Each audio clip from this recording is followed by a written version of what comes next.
This Late Night Linux Family podcast is made possible by our patrons. Go to latenightlinux.com/support for details of how you can join them. Support us on Patreon for access to ad-free episodes and early releases. That's latenightlinux.com/support.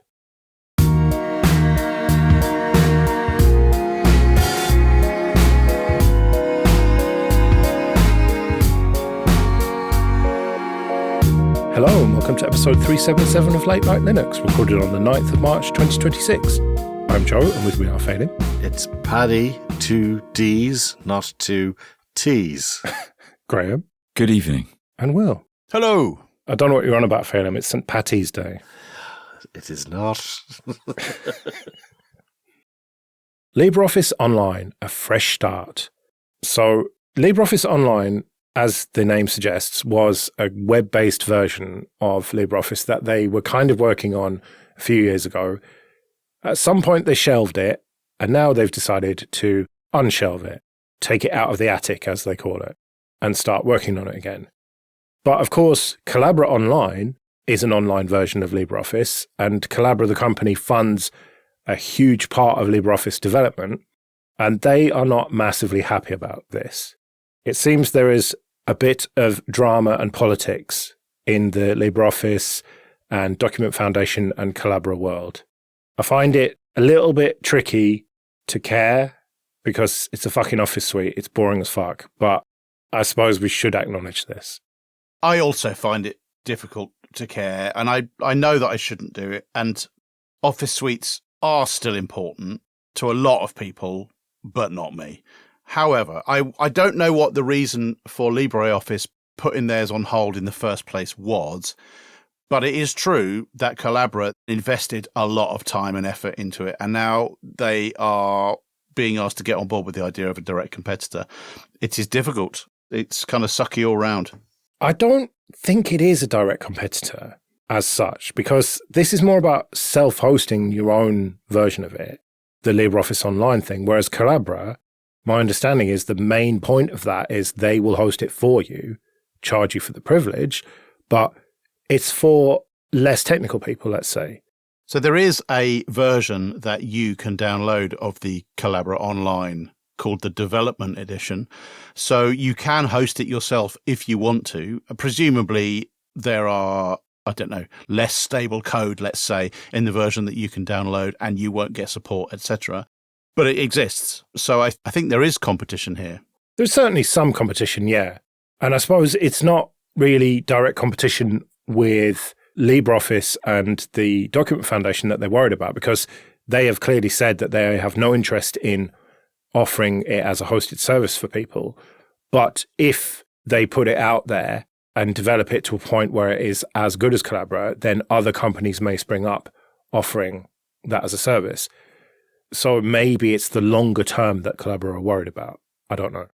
I think long term, office suites are all going to end up in the browser. Like, it just doesn't seem sensible to me that you would have a full fat client-based desktop edition when you can just stick it in the browser and access your documents from any internet-connected device. So I think that really, my personal opinion is that offline office suites days are numbered, and I'm sure Phelim is now spitting at me, but I just genuinely believe that this is the future. And so while it is unfortunate that Collabora are potentially facing competition, I think it is the right thing to do for LibreOffice. I agree that it is definitely the right thing to do. I agree that being able to have your documents on the web, or at least in a web browser, is the future, but not on someone else's computer, on my own infrastructure, whether that is on a VPS that I've rented or whether it's on my own home infrastructure that I'm getting back to via a VPN or something. I do not want to do my taxes in Google Docs, for example.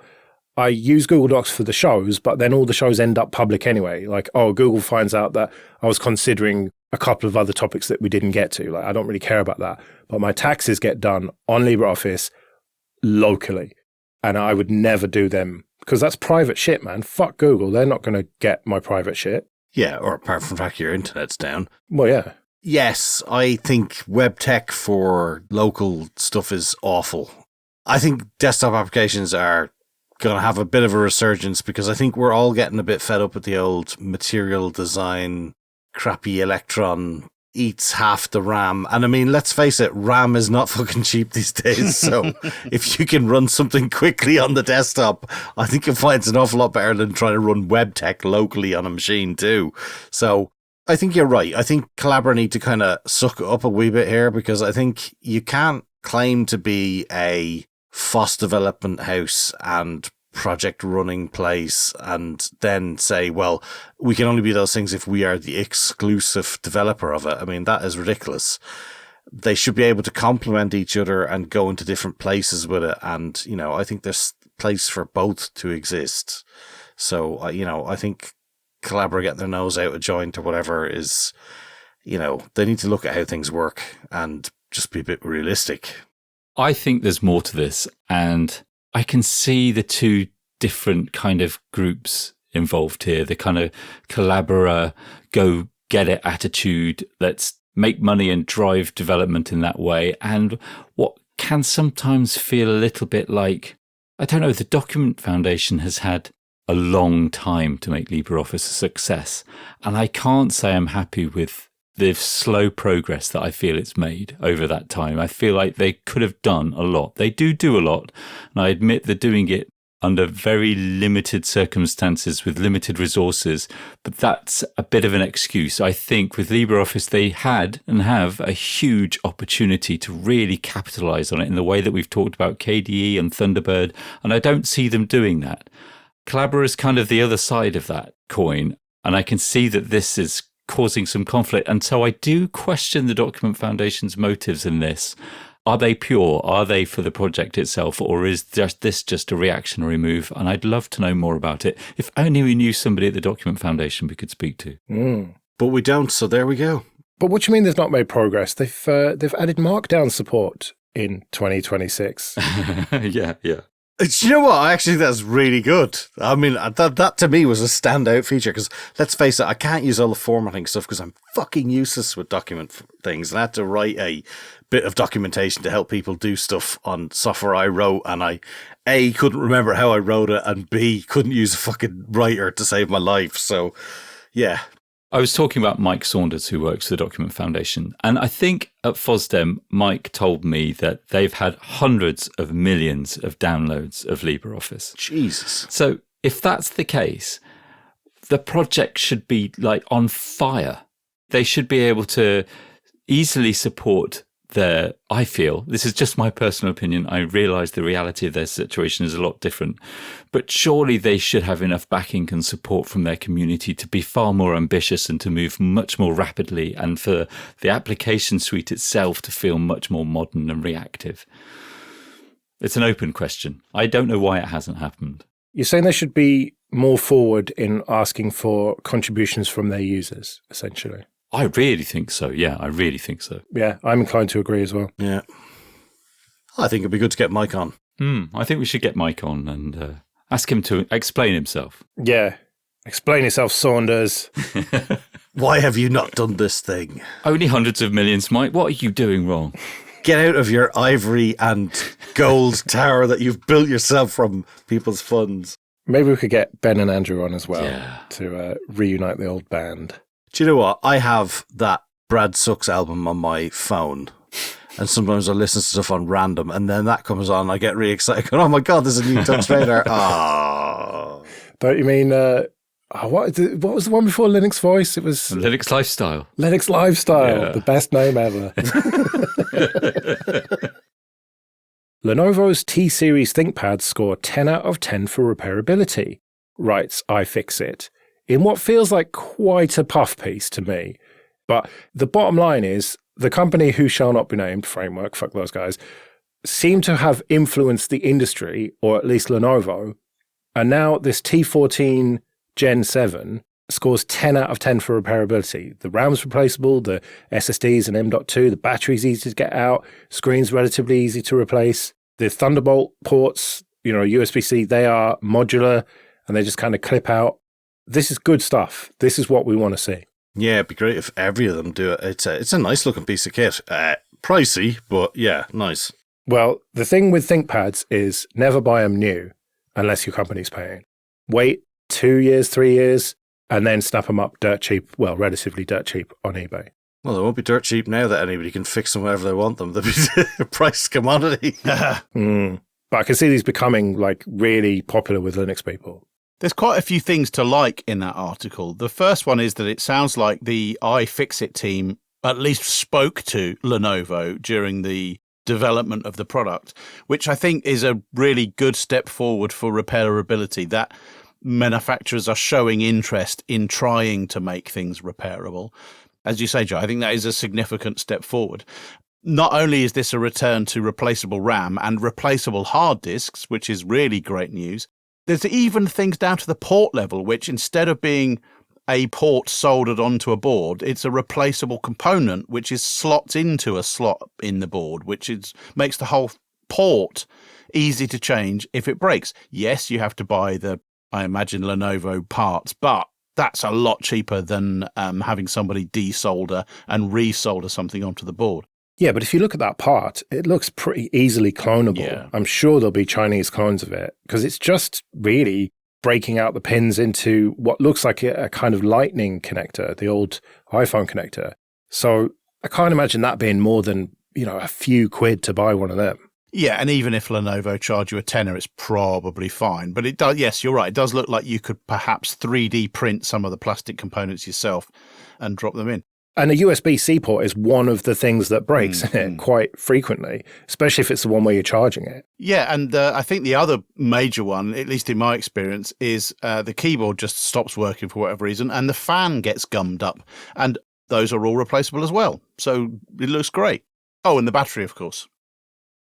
Okay, this episode is sponsored by Automox.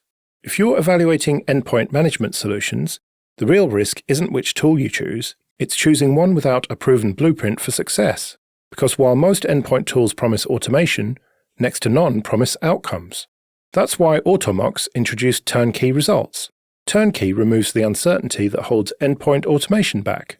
It delivers a personalized results blueprint, so Automox is configured and operated to achieve real outcomes from day one. No trial and error, just clarity.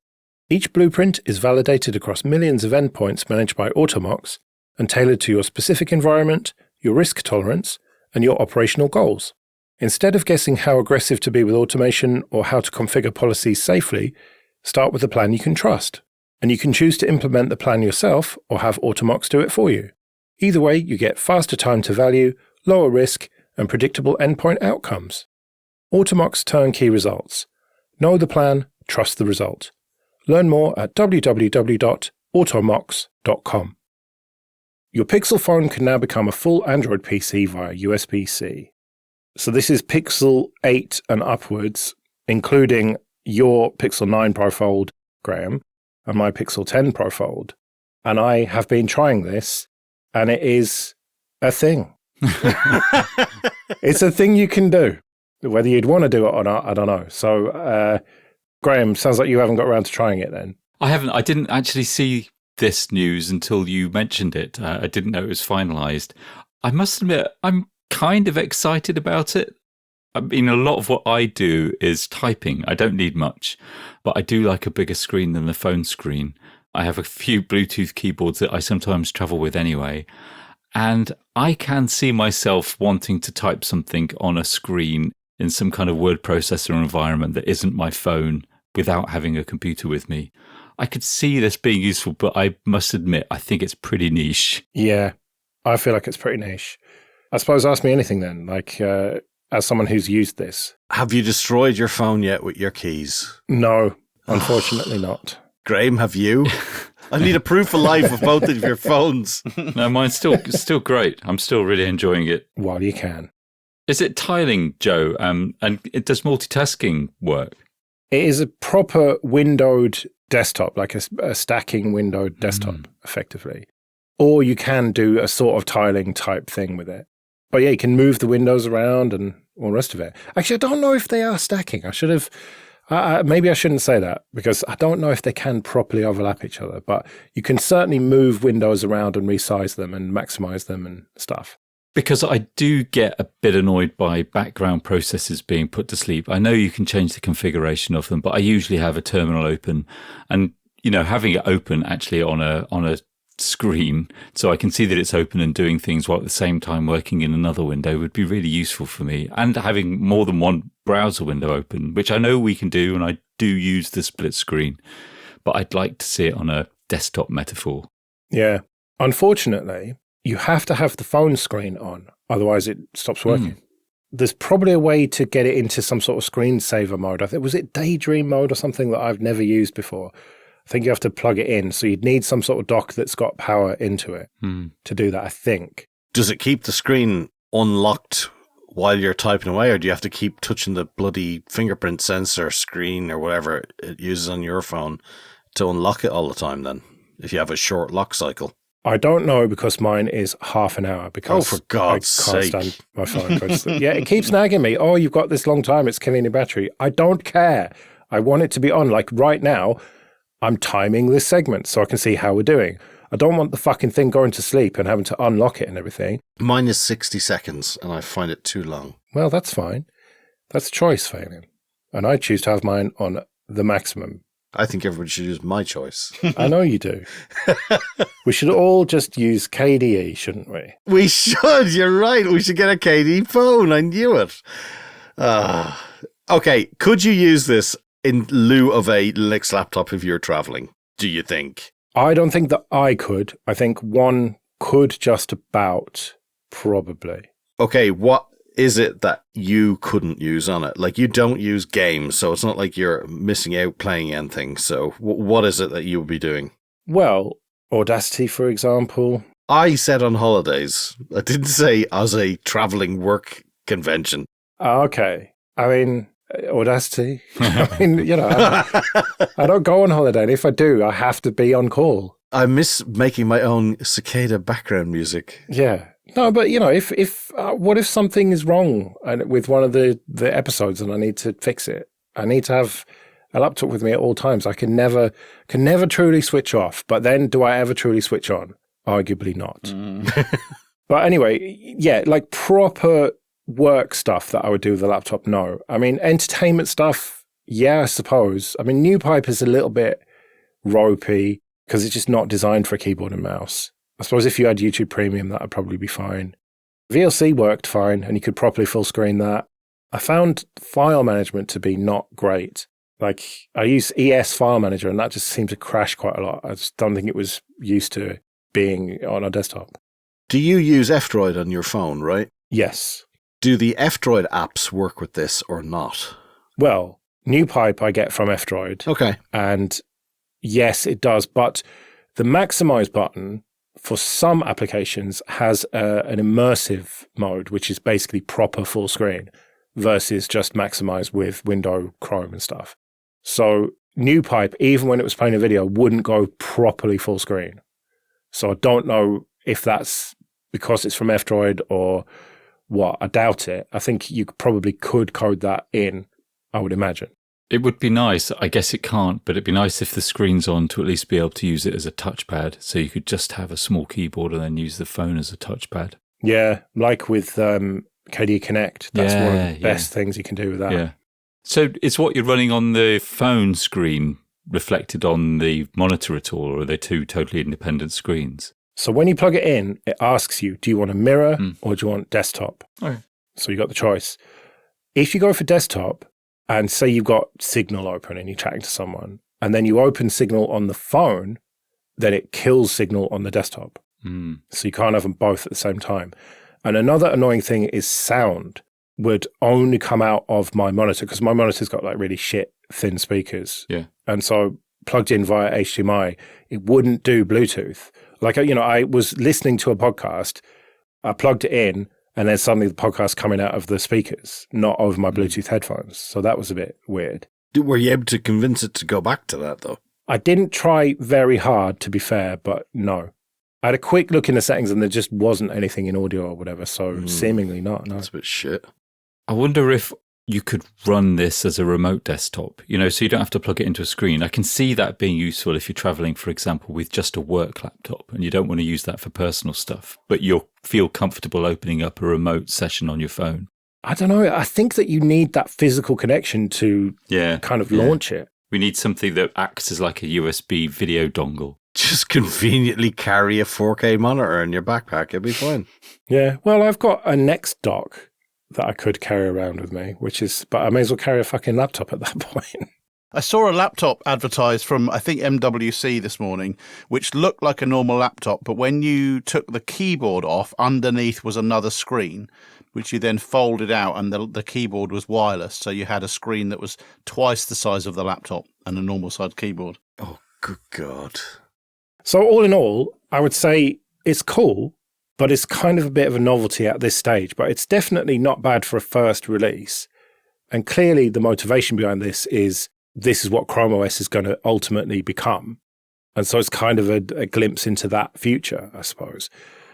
And yeah, it's cool. It's a cool gimmick, but will it ever be truly useful? They'd have to solve some fundamentals for me. And I'm not sure if they can do that. Because I remember back with Maru OS, which for people who don't remember, it was basically an Android open source, AOSP ROM that was just a normal ROM as far as the phone was concerned on a Nexus 5. But then you plugged in, that was micro USB to HDMI. I can't remember what the connector was called. They were quite expensive though. But anyway, you plugged that into a screen and it launched a Debian desktop in a container.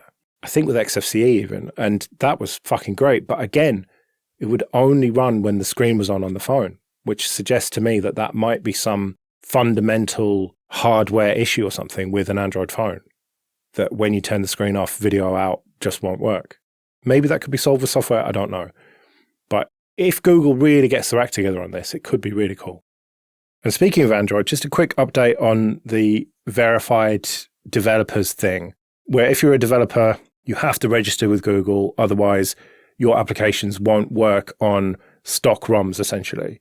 Well, I got a notification from NewPipe this week that said NewPipe's going to stop working once this comes in, but there was a link to solutions, which I'll link to in the show notes. And the bottom line is you'll be able to use ADB to install and update applications, which, yes, is a fuck about, but at least it will be possible.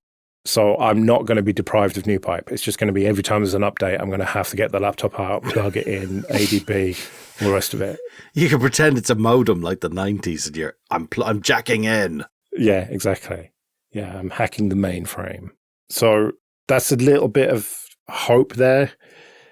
I suppose we'll see how long that lasts before they close that loophole. Hopefully they never will, but we'll see. Right, well, we better get out of here then. We'll be back next week when who knows what it'll be. But until then, I've been Joe. I've been Phelim. I've been Graham. And I've been Will. See you later.